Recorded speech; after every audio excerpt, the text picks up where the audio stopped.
Chapter 31. A few days ago I wrote John Howells some strong praises of his work as a designer of this house.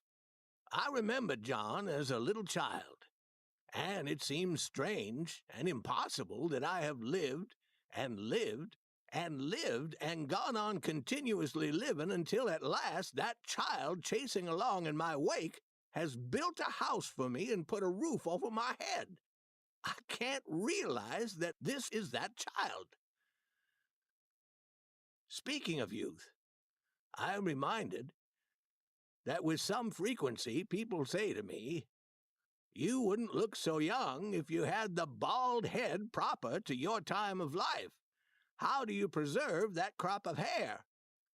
I have to answer them with a theory for lack of real knowledge. I tell them I think my hair remains with me because I keep it clean. Keep it clean by thoroughly washing it with soap and water every morning, then rinsing it well, then soaping it heavily and rubbing off the soap with a coarse cloth, a process which leaves a slight coating of oil upon each hair, oil from the soap. The cleansing and the oiling combined leave the hair soft and silky, and pleasantly and comfortably wearable the whole day. For although the hair becomes dirty again within 10 hours, either in country or city, it does not become dirty enough to become really rough to the touch and delicately uncomfortable under 24 hours.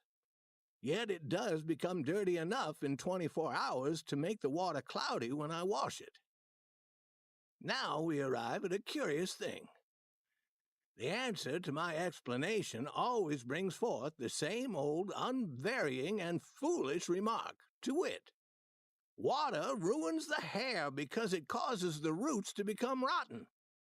This remark is not made in a doubtful tone, but in a decided one. Then I say, "How do you know this?" And the confident speaker stands exposed. He doesn't know what to say. If I ask him if he has ruined his own hair by wetting it, it turns out that he doesn't wet it often. Therefore, he is not speaking from experience. If I ask him if he has personal knowledge of cases where roots turn rotten because of wetting, it turns out he hasn't a single case of the kind to offer. Strange. It is just like religion and politics. In religion and politics, people's beliefs are, in almost every case, gotten at second hand and without examination, from authorities who have not themselves examined the questions at issue, but have taken them at second hand from other non-examiners, whose opinions about them are not worth 1 cent. The human race is odd, and curious, and interesting.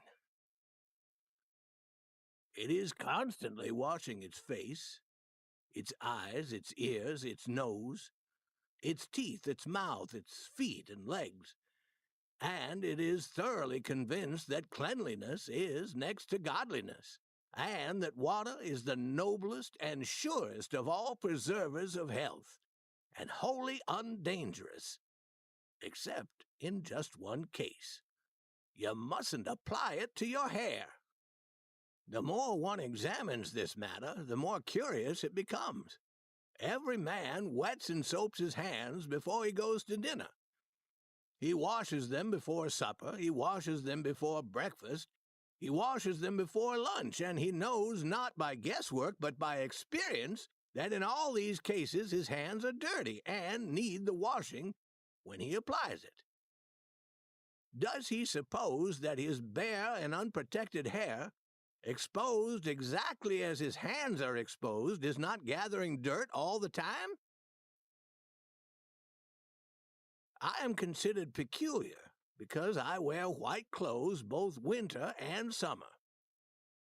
I am peculiar, then, because I prefer to be clean in the matter of clothing, clean in a dirty world. Absolutely the only cleanly clothed human being in all Christendom north of the tropics. And that is what I am.